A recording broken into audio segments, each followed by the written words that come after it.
There are some names that never make it into the history books. Names whispered in back alleys, feared in dimly lit bars, and remembered only by those who survived to tell the tale. Curtis Malloy was one of those names, in the steel-forged heart of Birmingham, Alabama. During the blood-soaked decades of the mid-20th century, Malloy didn't just control territory, he controlled fear itself.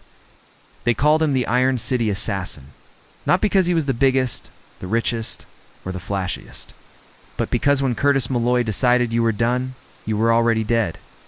This is the story of a man who rose from the ashes of poverty, carved his empire with a blade and a bullet, and ruled Alabama's underworld with a brutality that still echoes through the streets of Birmingham today. Before we dive into the darkness, do me a favor, drop a comment below and let me know where you're watching from and what time it is in your part of the world. I love hearing from you all.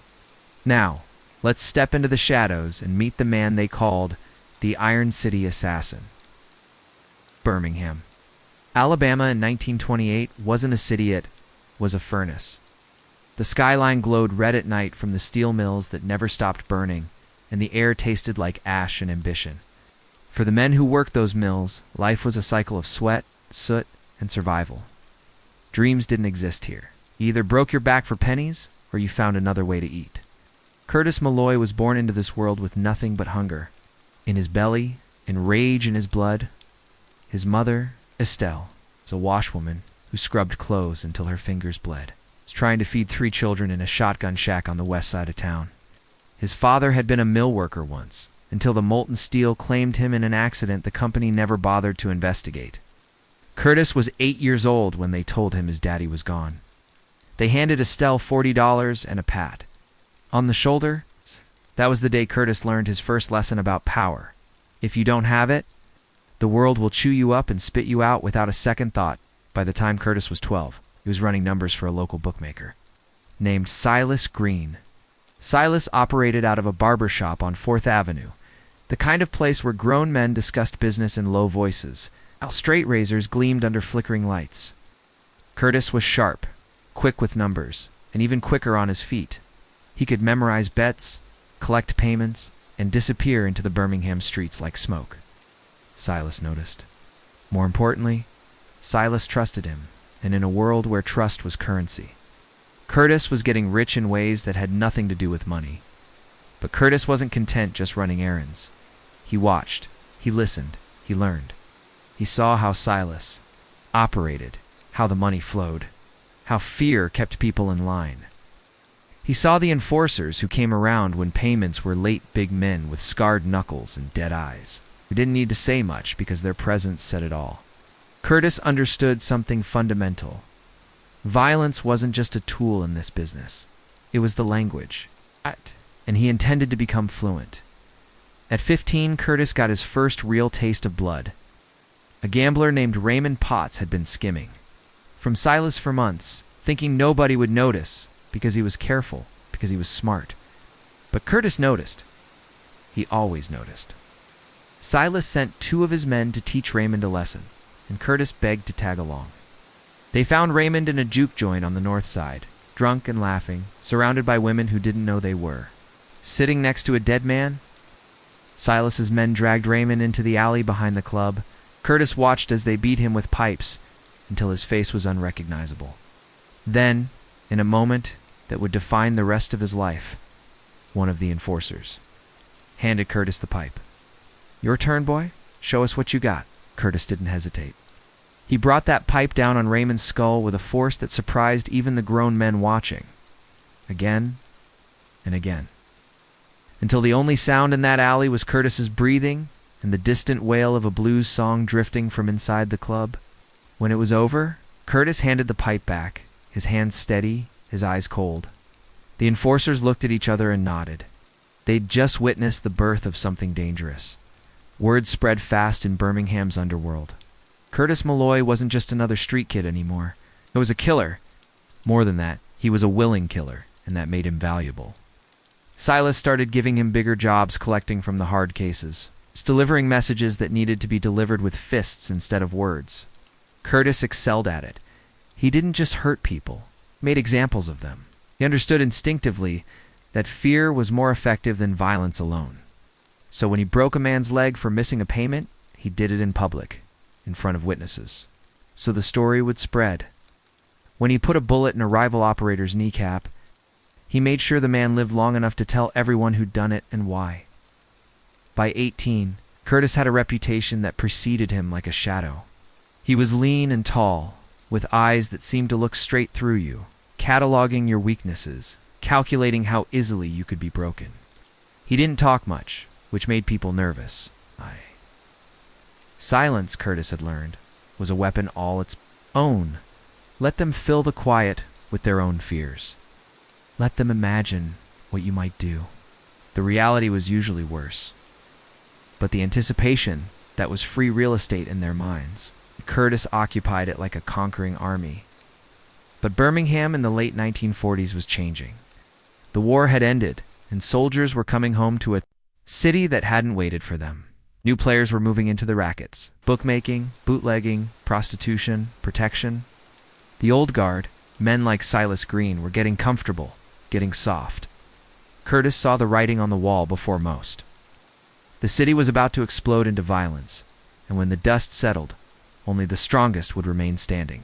Ow. Had no intention of being anything less than the last man standing. His break came in 1949, when a crew from Atlanta tried to muscle into Birmingham's numbers game. They were connected, backed by serious money and serious guns, and they thought they could walk into the Iron City and take what they wanted. They started by hitting one of Silas's collection spots, roughing up his people, making it clear they were the new sheriffs in town. Silas was old school. He wanted to negotiate, find a way to share the pie without spilling too much blood. Curtis thought that was suicide. You negotiate with these people, they'll smell weakness, Curtis told. Silas in the back room of the barber shop, his voice quiet but firm. They'll take everything, and they'll take your dignity while they're at it. You want to keep what's yours? You've got to make them bleed for thinking they could take it. Silas was torn. He'd known Curtis since he was a kid, watched him grow in two. The most dangerous man in his organization, but this was different. This was war, and war was expensive, messy, and unpredictable. But before Silas could make a decision, Curtis made it for him. He took 3 men he trusted, found where the Atlanta crew was staying, a boarding house on the south side, walked in at 3 a.m. with shotguns and gasoline. The screams woke up half the neighborhood.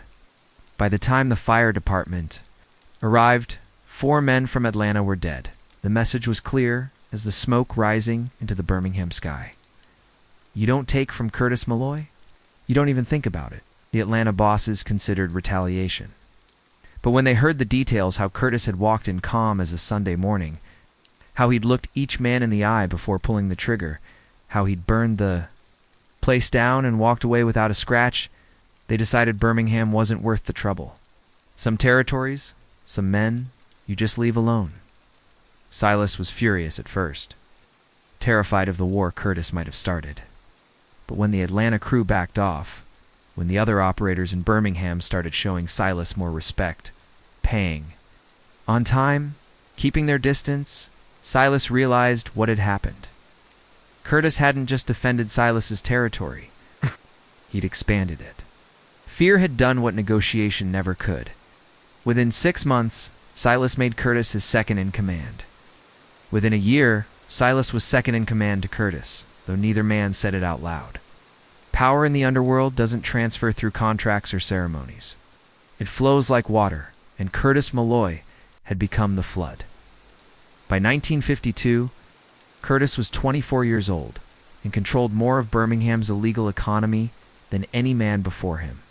He had his hands in everything: numbers, bootleg whiskey, protection, rackets, underground gambling dens. He employed dozens of men, from street-level collectors to enforcers who handled problems that couldn't be talked away. He owned cops, judges, and politicians, not through charm or persuasion, but through a simple equation. Everyone had a price or a pressure point, and Curtis was expert at finding both. He paid well when he needed to, and punished ruthlessly when he had to. His organization ran like one of Birmingham's steel mills, hot, efficient, and unforgiving. But Curtis was smart enough to know that being feared wasn't enough. He had to be respected, and in the black community of Birmingham, respect came from more than violence. Curtis started putting money back into the neighborhood where he'd grown up. He paid for funerals when families couldn't afford them, and made sure the local church always had what it needed. When the city wouldn't fix the roads or the streetlights, Curtis did it himself, not out of charity, but out of strategy. These were his people, his streets, and he understood that loyalty built on gratitude was almost as strong as loyalty built on fear. Still, Curtis never forgot the fundamental truth he'd learned in that alley when he was 15. Violence was the foundation of everything else. Respect, money, power, they all rested on the bedrock of fear, and fear came from the willingness to do what others wouldn't. Curtis had that willingness in abundance. He'd proven it again and again, and Birmingham knew it. They called him the Iron City Assassin. The name fit like a glove. Cold, hard, forged in fire, and impossible to break. Asterisk by 1953. Curtis Malloy had achieved something rare in the criminal underworld: total dominance. Birmingham's rackets answered to him, directly or indirectly. His organization had grown beyond simple street crime into a sophisticated network of illegal enterprise that touched every corner of the city. Money flowed upward to Curtis like water finding its level, and he sat at the top of the pyramid, cold and calculating, watching over his empire with the intensity of a man who knew how quickly it could all fall apart. But dominance breeds resentment, and resentment breeds enemies. Curtis understood this. He built his empire on the broken bodies of men who'd underestimated him. And he knew that somewhere in Birmingham, someone was plotting to do the same to him. It wasn't paranoia, it was mathematics. In the underworld, the only constant was betrayal, and Curtis had learned to expect it, prepare for it, and punish it with such ferocity that others would think twice before trying. The first serious challenge came from within his own organization. A man named Leroy Tucker had been with Curtis almost from the beginning.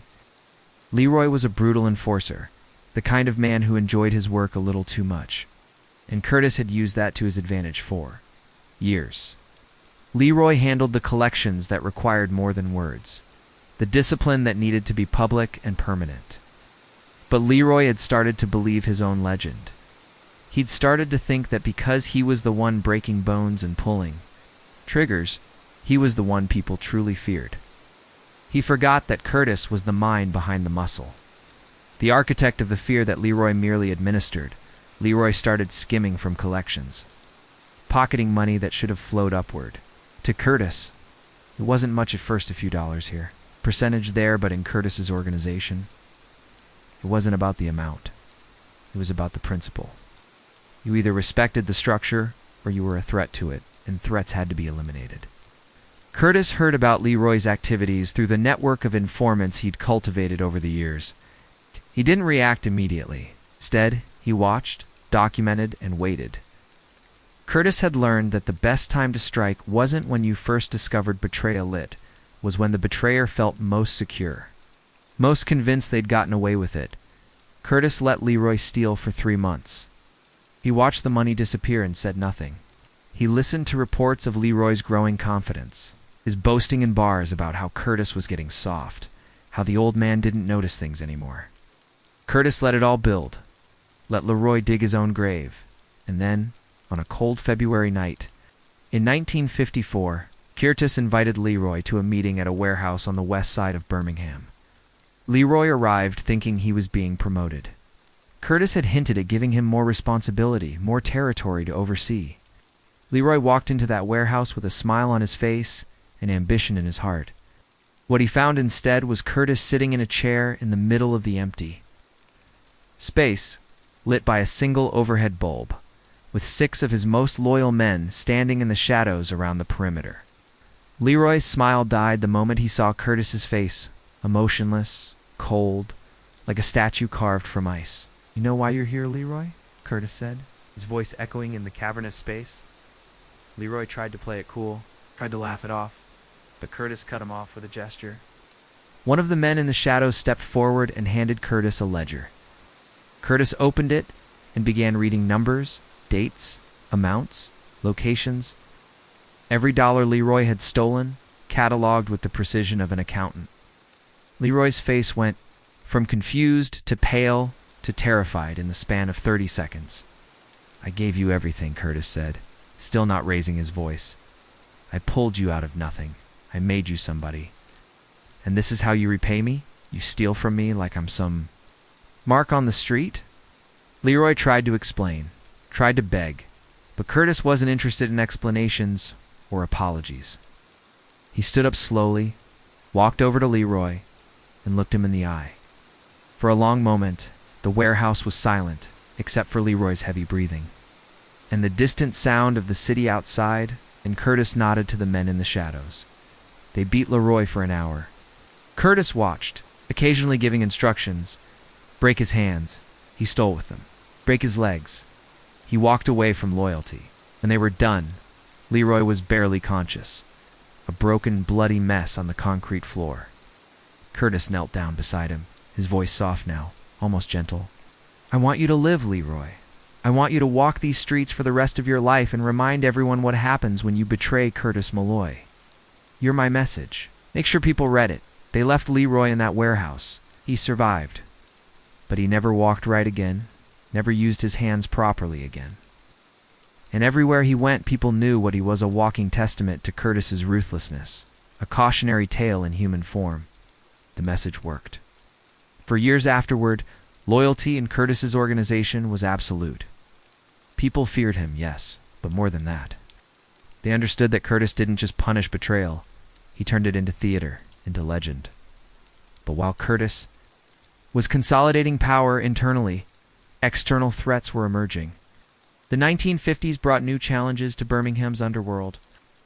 Federal authorities were starting to take an interest in organized crime. It's partially driven by the televised Kefauver hearings that had exposed mob activities across the country.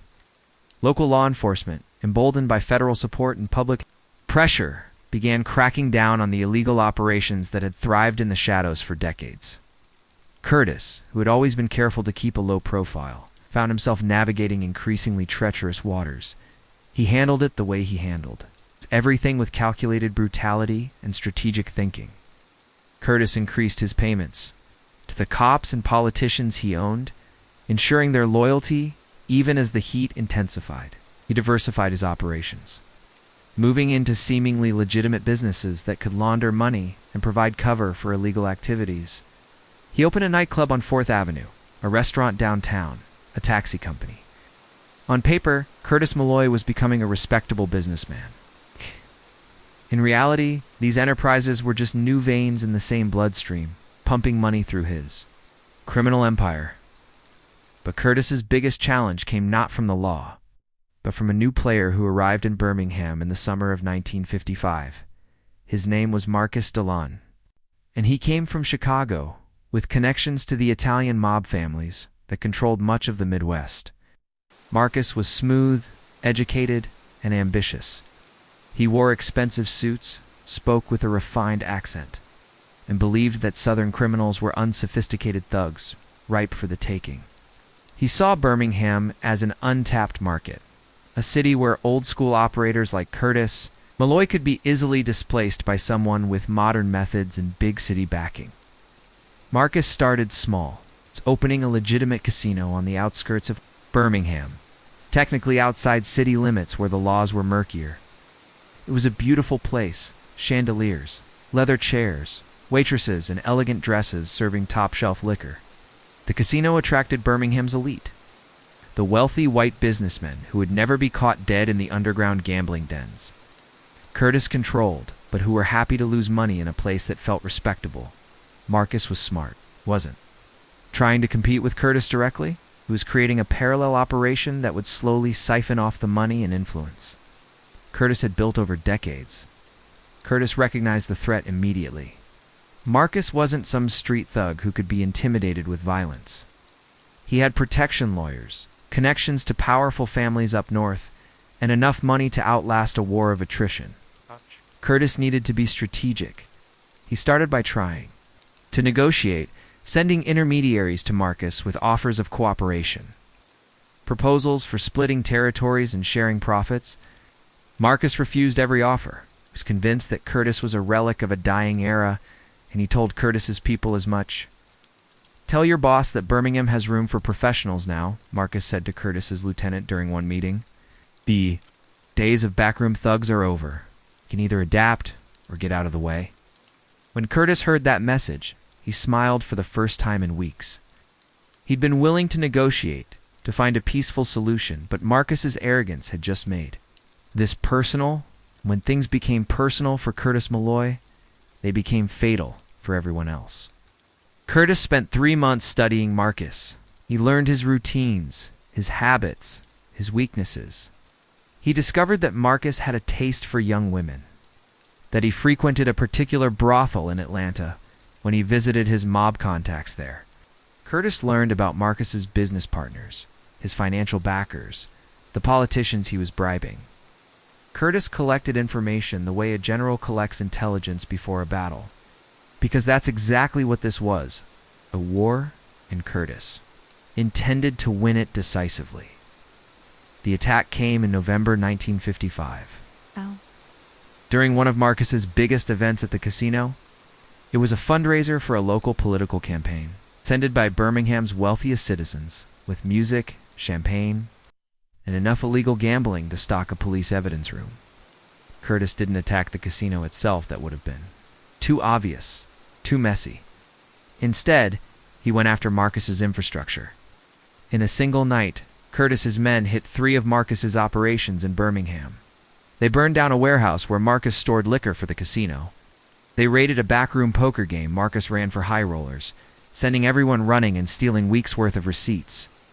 And they intercepted a courier carrying $50,000 from Chicago to Birmingham, money that was supposed to finance Marcus's expansion. Marcus got the message. The next morning, he found a note slipped under his hotel room door. It contained just 6 words in Curtis's handwriting. "Birmingham belongs to me. Leave now." Marcus didn't leave. His pride wouldn't let him. He was connected, protected, and he believed that Curtis was bluffing, that the Iron City assassin wouldn't dare start a real war with the Chicago outfit. Marcus was wrong. 2 weeks later, Marcus DeLon was driving back to his hotel after a late night at the casino. His car was stopped at a red light on a quiet downtown street when another vehicle pulled up beside him. Curtis Malloy was in the passenger seat, and before Marcus could process what was happening, Curtis raised a pistol and fired 3 shots through the window. To hit Marcus in the chest, 1 in the neck. Curtis's driver pulled away before the light changed, disappearing into the Birmingham night like they'd never been there. Marcus survived, but barely. He spent 2 months in the hospital and another month recovering before his Chicago backers made the decision for him. They pulled out of Birmingham, closed the casino, and sent Marcus back north with instructions to never speak about what happened. The Italian families, powerful as they were, understood something fundamental. Some territories weren't worth the cost, and some men weren't worth the fight. Curtis Malloy was both. The attempted hit on Marcus sent shockwaves through Birmingham's underworld and beyond. Curtis had attacked a connected man, a made associate of the Chicago outfit, and he'd not only survived the retaliation but forced his enemies to retreat. His reputation grew exponentially. He wasn't just the king of Birmingham anymore. He was the man who'd faced down the mob and won. Operators from New Orleans to Memphis started treating him with a new level of respect. Curtis Malloy had become more than a local crime boss. He'd become a legend. Asterisk, by 1958, Curtis Malloy ruled Birmingham with an iron fist wrapped in silk. His empire had evolved far beyond the street-level rackets of his youth. He controlled illegal gambling across the city, operated several brothels that catered to everyone from factory workers to state legislators, and had his hands deep in Birmingham's emerging drug trade. Heroin was beginning to flood into southern cities, and Curtis, always pragmatic about morality when profit was involved, made sure he controlled the distribution networks in Birmingham's black neighborhoods. But Curtis was smart enough to understand that an empire built solely on vice was vulnerable. So he'd spent the last few years legitimizing portions of his operation, creating a facade of respectability that would protect the criminal enterprise underneath. He now owned 5 legitimate businesses in Birmingham. The nightclub on 4th Avenue that had become a premier venue for jazz and blues acts. A restaurant that served some of the best soul food in the city. The taxi company that employed dozens of drivers and also served as a mobile surveillance network for Curtis's operations. A dry cleaning business that laundered money as efficiently as it cleaned clothes. And a real estate company that bought properties in black neighborhoods, giving Curtis influence over who lived where and who did business on which corners. This dual existence, respected businessman by day, criminal kingpin by nitric, ate a level of sophistication that few of Curtis's contemporaries possessed. He maintained 2 separate organizations that never officially acknowledged each other. His legitimate businesses were run by managers who may have suspected, but never knew for certain about Curtis's criminal activities. His illegal operations were handled by a tight crew of loyal lieutenants who understood that discretion was as important as brutality. Curtis existed in the space between these 2 worlds, moving between them seamlessly. And it was this duality that made him nearly untouchable. The late 1950s, Birmingham were complicated times. The civil rights movement was beginning to gain momentum, and the city was becoming a flashpoint for racial tension. Curtis watched these developments with the calculating eye of a man who understood that social upheaval created both dangers and opportunities. He was a black man operating in a segregated southern city, which meant he faced limitations that white criminals never dealt with. But Curtis had turned those limitations into advantages. He controlled the black neighborhoods that white cops and politicians preferred to ignore. He employed men who had few other options in a city where opportunities for black advancement were severely restricted. And he used the very racism of the system to his benefit.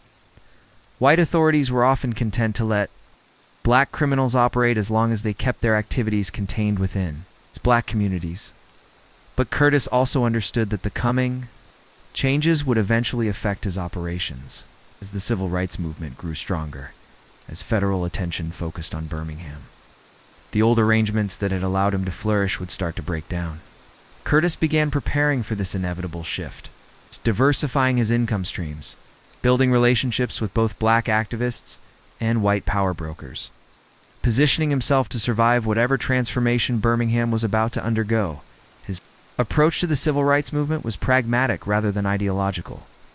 Curtis contributed money to civil rights organizations, not out of political conviction, but because having allies in the movement provided him with protection and intelligence. He knew which protests were being planned, which areas of the city would be under heightened police scrutiny, which activists could be helpful, and which might cause problems for his operations. Some of the younger activists saw Curtis as a traitor, a man who profited from the same communities that the movement was trying to uplift. But older, more practical voices understood that Curtis Malloy had money, influence, and connections that could be useful. It was a marriage of convenience. It's acknowledged by both sides, but rarely discussed openly. During this period, Curtis's personal life remained a mystery to most people. He'd never married, had no known children, and kept his romantic relationships private. There were women, of course, beautiful women, who appeared on his arm at the nightclub or at private gatherings, but none who stayed long enough to be considered permanent. Curtis had learned early that attachments were weaknesses, that love made you vulnerable. He'd structured his entire existence to eliminate vulnerability wherever possible. But in 1959, something unexpected happened. Curtis met a woman named Lorraine Palmer at his nightclub. She was a singer, newly arrived from New Orleans, with a voice that could make grown men cry and a presence that commanded attention the moment she walked into a room. Lorraine was beautiful, yes, but more than that.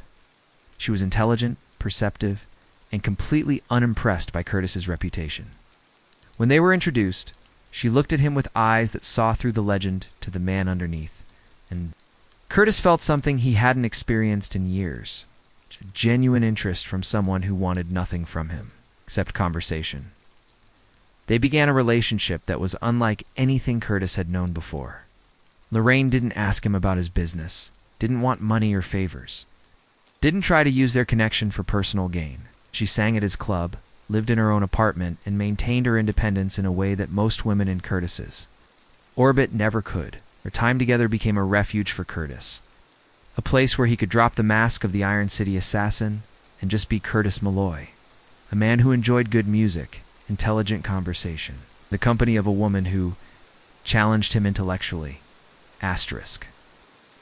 But even this relationship existed within the context of Curtis's criminal empire, and that empire was always demanding attention, always presenting new threats that required violent solutions.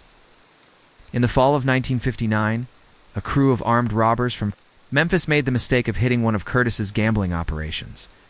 They came in fast, masks on, guns drawn, and walked out with $30,000 in cash and the night's receipts from the poker tables. It was a professional job, well-planned and efficiently executed. And under normal circumstances, Curtis might have respected the skill involved. But they'd made a fatal error. They'd stolen from him, and in doing so, they'd challenged the foundation of his power. Curtis's response was methodical and merciless. He used his network of contacts to identify the robbers within 48 hours. They were a crew of 5 men, experienced thieves who'd pulled similar jobs in Tennessee and Mississippi. They thought Birmingham was far enough from their home base that they could hit and disappear without consequences. They didn't understand that Curtis Malloy's reach extended far beyond Alabama's borders, that he had relationships with criminals and corrupt cops throughout the South, that his reputation was built on the corpse of every man who'd ever underestimated him. Curtis sent a team to Memphis. They found the robbers in a rented house on the outskirts of the city, counting money and celebrating their successful score. Curtis's men didn't announce themselves, didn't give warnings. They simply kicked in the door and started shooting. 4 of the 5 robbers died in that house. The 5th managed to escape through a back window, running into the Memphis night with nothing but the clothes on his back and the knowledge that Curtis Malloy would never stop hunting him. Curtis's men recovered $22,000 of the stolen money and left the bodies where they fell. The Memphis police found the scene the next morning, and while they investigated, they never pushed too hard.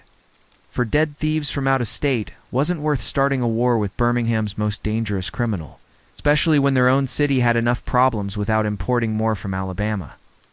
The message was clear to anyone paying attention.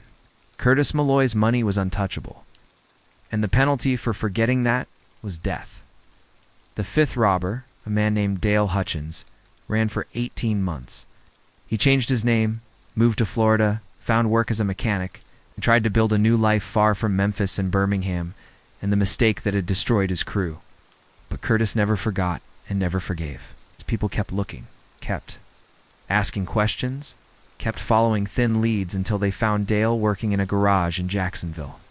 Curtis didn't send a team this time. He went himself, driving to Florida with 2 of his most trusted men, finding the garage where Dale worked and walking in at closing time when Dale was alone, cleaning tools and preparing to lock up for the night. Dale recognized Curtis immediately. The blood drained from his face, and he dropped the wrench he'd been holding. Curtis stood in the doorway, backlit by the setting sun, looking like death incarnate.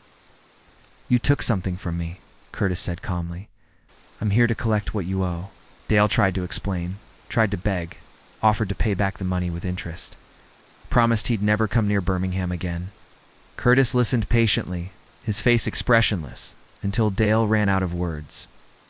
Then Curtis drew his pistol and shot Dale twice in the chest. As Dale lay dying on the garage floor, Curtis knelt beside him. "I let you live this long so everyone would know. You can run, but it doesn't matter. I'll find you. I'll always find you.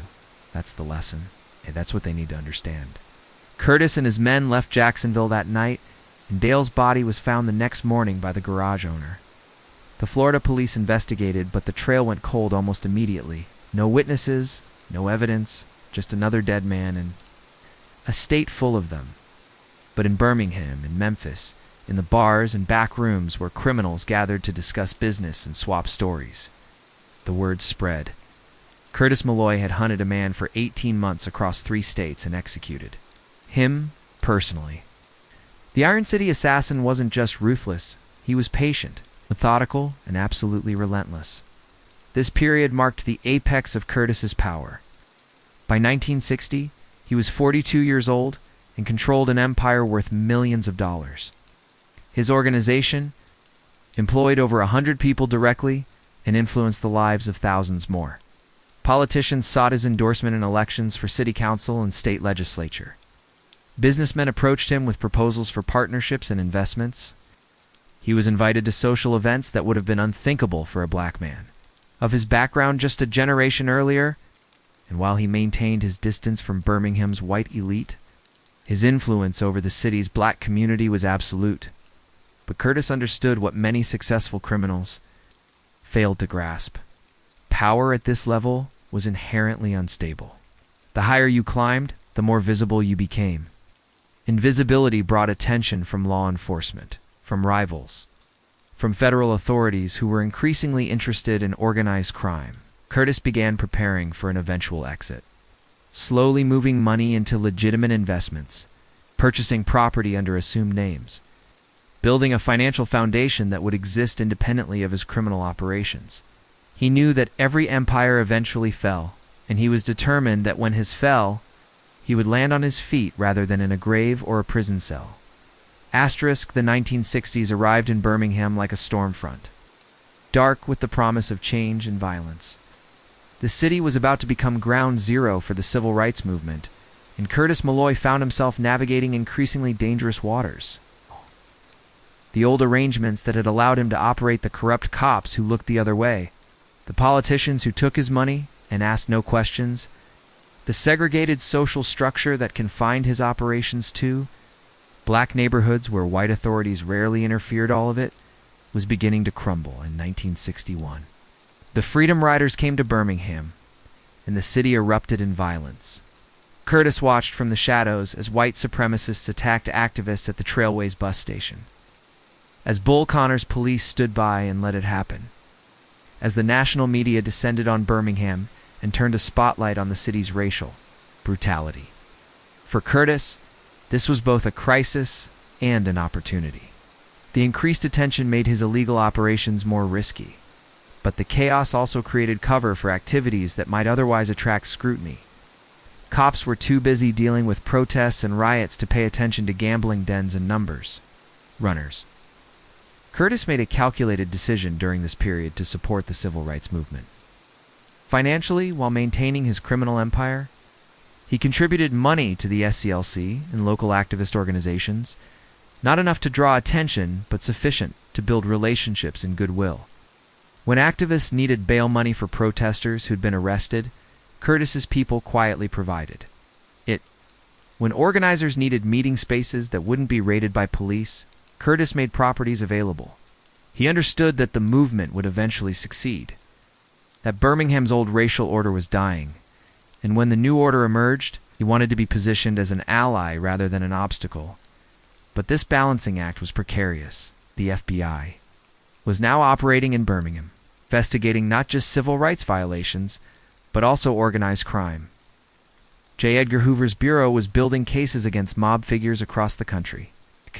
And while Curtis wasn't connected to the Italian families that were the FBI's primary targets, his name was beginning to appear in reports. Federal agents were photographing people entering and leaving his nightclub, documenting his business relationships, interviewing informants who might have information about his operations. For the first time in his career, Curtis felt the full weight of federal law enforcement attention, and it was different from dealing with local cops who could be bought or intimidated. Curtis responded by becoming even more careful about insulating himself from direct criminal activity. He created multiple layers of separation between himself and the illegal operations that generated his wealth. Orders were passed through intermediaries. Money was laundered through increasingly complex networks of businesses, and Curtis himself maintained the appearance of a legitimate businessman whose only interests were his nightclub, restaurant, and other legal enterprises. When federal agents interviewed him in 1962, Curtis was polite, cooperative, and utterly unhelpful. Yes, he owned several businesses in Birmingham. No, he didn't know anything about illegal gambling or drug distribution. Yes, he employed many people in the community. No, he had no idea if any of them might be involved in criminal activity. Without his knowledge, agents left frustrated, knowing Curtis was lying, but unable to prove it. The civil rights movement reached its climax in Birmingham in the spring of 1963. Martin Luther King Jr. came to the city to lead demonstrations against segregation, and the resulting confrontation between peaceful protesters and Bull Connor's forces shocked the nation. Curtis watched television coverage of police dogs attacking children, fire hoses being turned on demonstrators, and he understood that Birmingham would never be the same. The old power structure that had allowed men like him to operate in the shadows was being swept away, replaced by federal intervention, national attention, and social transformation that would reshape the city. During this period, Curtis's relationship with Lorraine deepened. She was one of the few people who could speak honestly to him about his life and choices. One night after the bombing of the 16th Street Baptist Church that killed 4 young girls, Lorraine confronted Curtis in his apartment. "Those children died because of the same system that allows you to operate," she said, her voice trembling with anger and grief. "You profit from segregation, from keeping our people down, from the violence and fear that runs this city. How can you look at yourself in the mirror?" Curtis had no good answer. He was silent for a long time, staring out the window at the Birmingham skyline, wrestling with questions he'd avoided for his entire adult life. Finally, he spoke. "I didn't create this system, Lorraine. I just learned how to survive in it. You think if I wasn't running these operations, someone else wouldn't be. You think if I gave everything up tomorrow, Birmingham would suddenly become a better place. The world is what it is. I accept that. I make the best of it." "That's not acceptance," Lorraine replied. "That's surrender. Those are different things, Curtis. You're smart enough to know the difference." Their relationship never recovered from that conversation. Lorraine continued to sing at Curtis's club for several more months, but the intimacy they'd shared was gone, replaced by a professional distance that hurt Curtis more than he wanted to admit. In early 1964, Lorraine left Birmingham, returning to New Orleans without explanation or farewell. Curtis never saw her again, though he heard she'd continued her singing career and eventually married a doctor. Her departure left a hole in his life that he filled the way he filled everything, with work, with violence, with the relentless pursuit of power and control. The mid-1960s brought new challenges to Curtis's empire. Heroin use was increasing in Birmingham's black community, and while Curtis profited from the distribution, he couldn't ignore the devastation it caused. He saw young men he'd known since childhood becoming addicts, saw families destroyed by the drugs his organization sold, saw the community he'd grown up in beginning to cannibalize itself.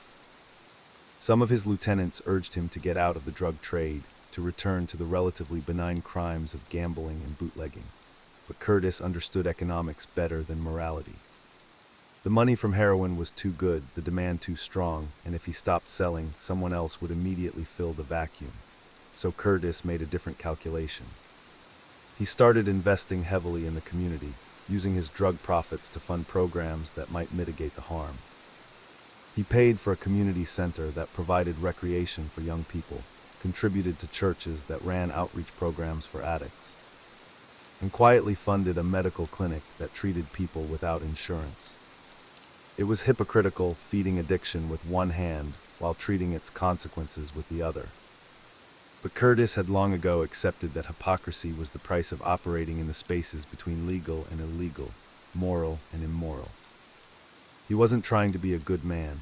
He was trying to be a successful one, and success in his world required making peace with contradictions that would paralyze people with conventional morality. But the drugs also brought new competitors and new violence. Younger criminals, emboldened by the money to be made from heroin, started challenging Curtis's control of distribution networks. These weren't the calculated professionals Curtis had dealt with in the past. These were desperate, violent men who'd grown up in a Birmingham torn apart by racial conflict, economic stagnation, and social collapse. They didn't respect the old rules, didn't fear the old reputations, and didn't care about consequences beyond the immediate moment. In 1965, a crew of young dealers started selling heroin in territory Curtis controlled without paying tribute. Curtis sent people to explain the situation, to offer them the choice of joining his organization or ceasing operations. The young dealers responded by shooting Curtis's emissaries, killing one and badly wounding another. It was a direct challenge that Curtis couldn't ignore, a test of whether the Iron City assassin still had the strength to defend his empire. Curtis's response was devastating. Over a single weekend in July 1965, his organization struck back with coordinated violence that left 7 people dead and a dozen more hospitalized. The young dealers were hunted down systematically, their operations destroyed, their money and drugs seized. Curtis personally supervised the execution of the crew's leader, a 22-year-old named Jamal Wright, who'd been certain that Curtis was too old, too cautious, too legitimized to fight back with real brutality. Jamal's body was found in an abandoned building on the west side, beaten and shot, with a message pinned to his chest: "Respect the order or die." There's no third option. The violence shocked Birmingham's black community and attracted unwanted attention from law enforcement. Federal investigators intensified their scrutiny of Curtis's operations, and for several months he had to pull back, laying low while the heat died down. But the message had been sent and received. Curtis Malloy, even in his late 40s, even with legitimate businesses and a public profile, was still the most dangerous man in Birmingham. The Iron City assassin could still kill with impunity. Yet this display of force came with costs. Several of Curtis's legitimate businesses suffered as people became afraid to be associated with him.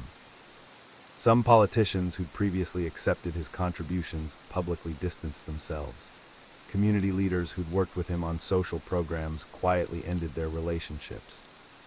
Curtis found himself increasingly isolated, respected and feared but not loved, powerful but not secure. The late 1960s also brought personal losses. Silas Green, the bookmaker who'd given Curtis his first job in the criminal world, died of a heart attack in 1967. Curtis paid for an elaborate funeral and spoke at the service, praising Silas as a mentor and friend. But privately, Curtis understood that Silas's death was another severing of ties to his past, another reminder that the world that had created him was disappearing. The old generation of criminals, the men who'd operated with a certain code and predictability, were dying or retiring. The new generation was more chaotic, more violent, and less controllable. Curtis's mother, Estelle, died the following year. She'd lived to see her son become wealthy and powerful, though she never fully understood the source of his success. Curtis had supported her financially for decades, moving her into a nice house, making sure she never wanted for anything, but they'd never been close. Estelle had never forgiven Curtis for the path he'd chosen, and Curtis had never forgiven her for the poverty and powerlessness of his childhood. Her death was sad but not tragic, another connection to the past breaking away, leaving Curtis even more alone in the empire he'd built. By 1968, Curtis was 50 years old and beginning to feel his age. The stress of maintaining his empire, the constant vigilance required to stay alive and free, the violence he'd both witnessed and inflicted, it was all taking a toll. He still looked imposing, still commanded respect when he walked into a room, but the man in the mirror was older, harder. More tired than the young assassin who'd beaten Raymond Potts to death in an alley 33 years earlier. Curtis started thinking seriously about exit strategies, about ways to extract himself from the criminal world before it killed him or imprisoned him. He began transferring more assets into legitimate holdings, setting up trusts and corporations that would survive even if his illegal empire collapsed. But leaving wasn't simple. Curtis had enemies who would see his retirement as weakness, as an opportunity to settle old scores or seize his territory. He had an organization that depended on his leadership and wouldn't easily accept new management. And he had a reputation that made him a target for ambitious criminals who thought defeating the Iron City assassin would establish their own legends. Curtis was trapped by the very power he'd spent his life accumulating, imprisoned in an empire of his own creation. By the early 1980s, Curtis Malloy had become a relic of a bygone era. Birmingham had transformed dramatically from the city where he'd built his empire. The steel industry that had defined the city for generations was in decline, factories closing, jobs disappearing. The civil rights victories of the 1960s had opened doors for black advancement, but economic devastation was creating new forms of poverty and desperation. A new generation of criminals was rising, organized around crack cocaine rather than heroin, operating with levels of violence that made even Curtis's brutal reign seem restrained by comparison. Curtis watched this evolution with detachment. He was in his 60s now, his health beginning to fail. Decades of stress, violence, and the emotional toll of living outside society's moral boundaries had aged him beyond his years. He still owned his legitimate businesses, though he'd turned most of the day-to-day operations over to managers. He lived alone in a large house, surrounded by expensive things that brought him no joy, waiting for an ending he knew was inevitable but couldn't quite imagine.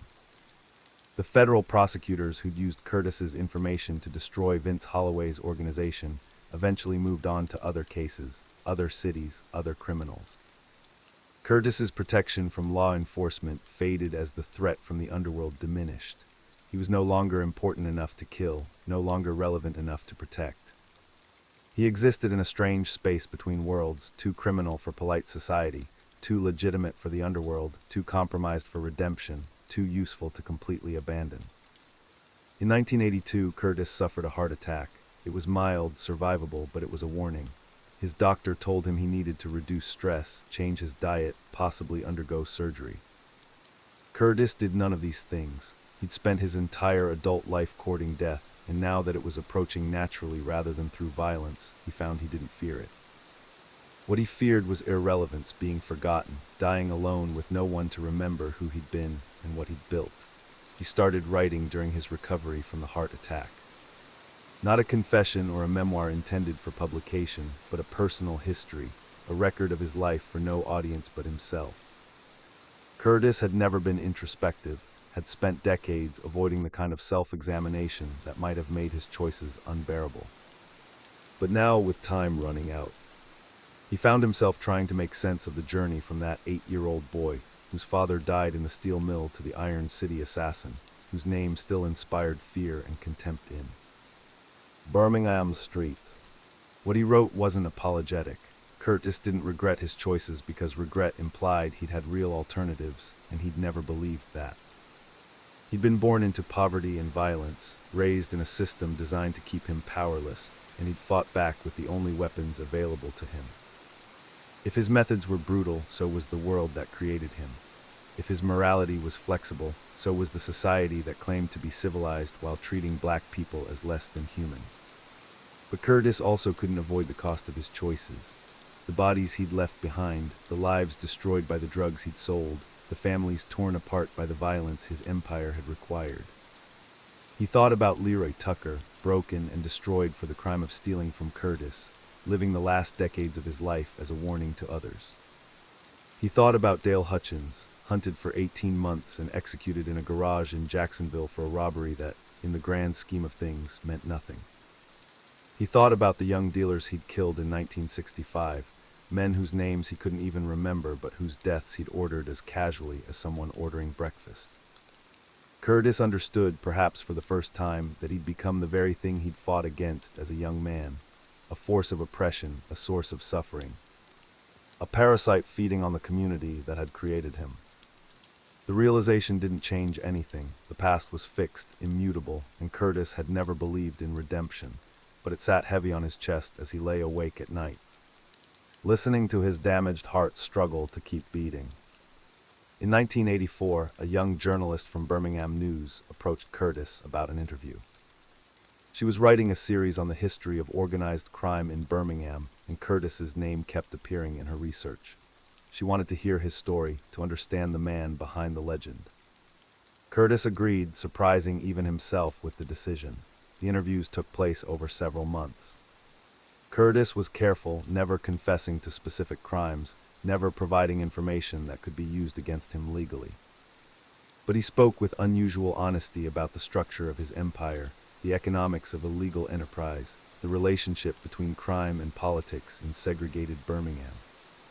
The journalist, a young black woman named Angela Porter, listened with fascination and horror, scribbling notes, asking questions that forced Curtis to articulate things he'd never put into words before. "Do you think you made Birmingham better or worse?" Angela asked during one session. Curtis considered the question seriously. "I don't think I made it anything. I existed within it, took advantage of opportunities it presented, survived in a space where survival required things most people can't imagine. Birmingham created me more than I created Birmingham." I was just smart enough and brutal enough to capitalize on the situation. But you had choices, Angela pressed. You could have done something else, been someone else. Could I? Curtis replied. A black man in Birmingham in the 1930s and 40s, working for pennies in the steel mills if I was lucky, dealing with Jim Crow laws designed to keep me in my place. I made the choices that seemed rational given the constraints I faced. You can judge them from your perspective, from this moment in history.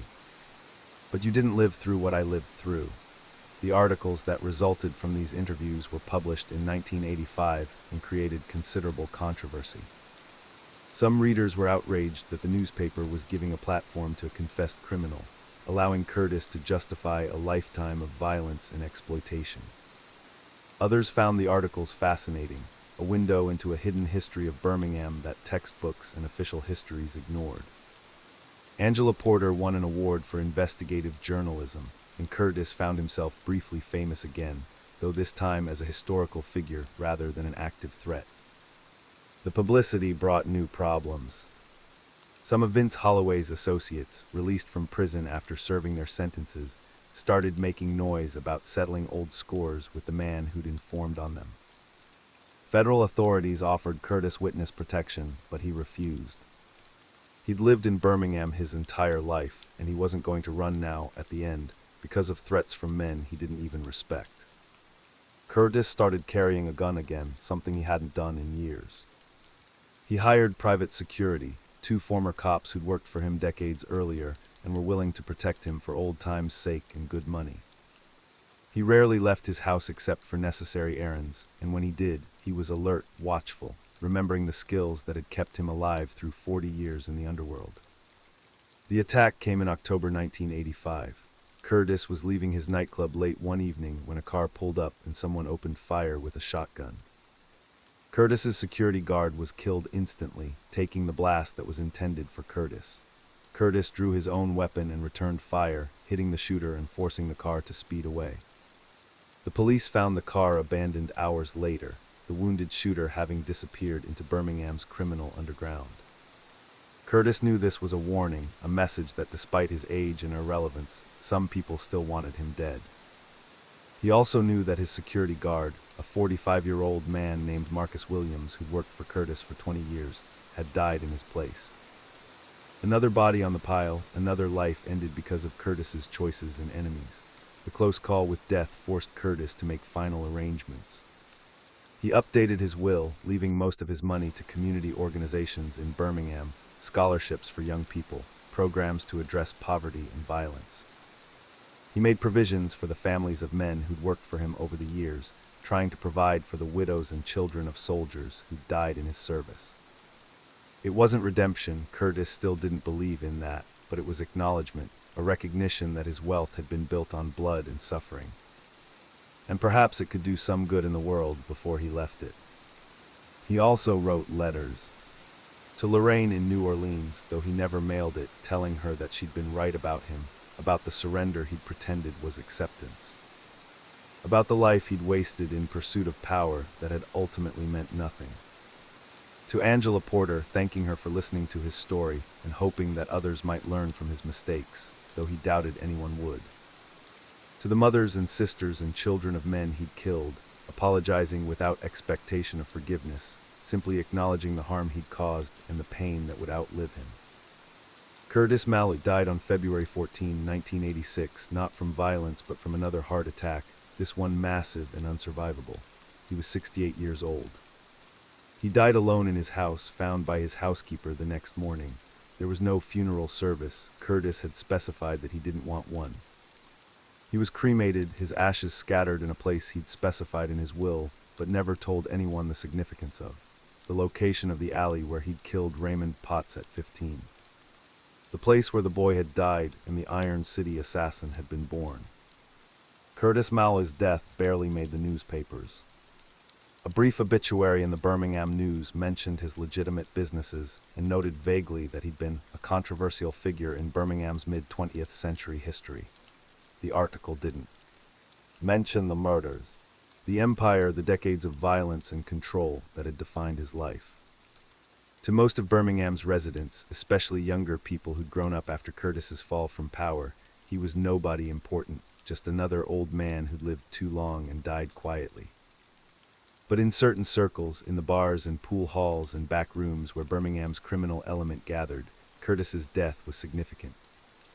The older men, those who remembered the 1950s and 60s, when Curtis Malloy's name inspired genuine fear, shared stories. Some of these stories were true, some were exaggerated, and some were complete fiction, but they all served the same purpose: keeping alive the legend of the Iron City assassin. The man who'd ruled Birmingham's underworld with intelligence and brutality, who'd faced down the mob and won, who'd survived decades in a profession where most men died young. The younger criminals listened to these stories with mixed reactions. Some saw Curtis as a relic of a more honorable time, when criminals operated with codes and principles, when violence had purpose and limits. Others saw him as a cautionary tale, a man who built an empire only to lose it through betrayal and federal prosecution, a reminder that no matter how powerful you became, the game eventually consumed you. A few saw him as a traitor, a snitch who'd cooperated with law enforcement and deserved his lonely death. The truth, as always, was more complicated than any of these narratives. Curtis had been all of these things and none of them.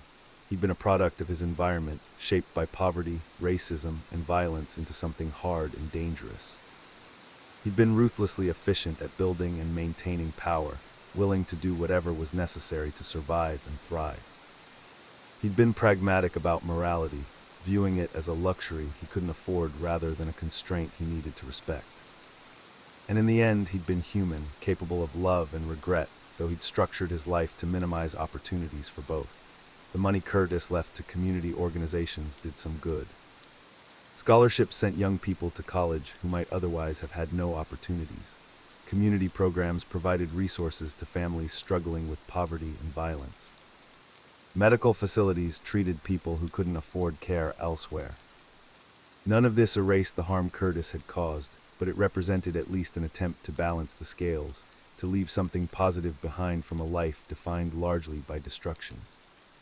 Angela Porter continued to investigate Birmingham's criminal history, eventually writing a book about the city's underworld that included a chapter on Curtis Malloy. The book presented Curtis neither as a villain nor a hero, but as a complex figure who'd operated in a complex time, making choices that seemed rational within the constraints he faced, but that caused enormous harm to his community. It was a fair assessment, as fair as any evaluation of a man like Curtis could be, though it satisfied neither those who wanted him condemned completely nor those who wanted him celebrated. The properties Curtis had owned eventually changed hands. His nightclub on 4th Avenue was sold and converted into a restaurant that served upscale Southern cuisine to Birmingham's growing professional class. The community center he'd funded continued to operate, though few people remembered who had paid for its construction. The house where he died was purchased by a young family who knew nothing of its history, who lived normal lives in a space that had once belonged to one of Birmingham's most dangerous men. Vince Holloway was released from federal prison in 1998, having served 22 years of his 25-year sentence. He was in his 60s, broken by prison, with no organization to return to and no opportunities in a criminal landscape that had transformed completely during his incarceration. He tried to write a memoir about his time working for Curtis Malloy, hoping to capitalize on the lingering interest in Birmingham's criminal history, but publishers weren't interested. Vince died in 2003, poor and forgotten, another casualty of a war that had ended decades earlier. Lorraine Palmer, the singer who'd briefly been Curtis's lover, lived until 2010. She had a successful career performing in New Orleans, raised 3 children, and lived the kind of normal, stable life that Curtis had made impossible for himself. She never spoke publicly about her relationship with Curtis, but in private conversations with her children, she described him as a brilliant, damaged man who'd wasted his considerable talents on building an empire that meant nothing and left nothing behind but pain. When asked if she'd loved him, Lorraine said that she'd loved who he could have been, not who he was, and that was the tragedy of Curtis Malloy, the gap between his potential and his reality. Birmingham itself continued to evolve. The city that Curtis had known, the segregated, violent, industrial city of the mid-20th century, gradually transformed into something else.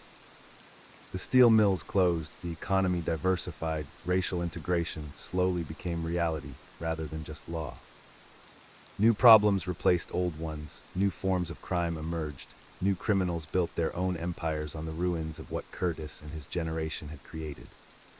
But the fundamental dynamics remained the same.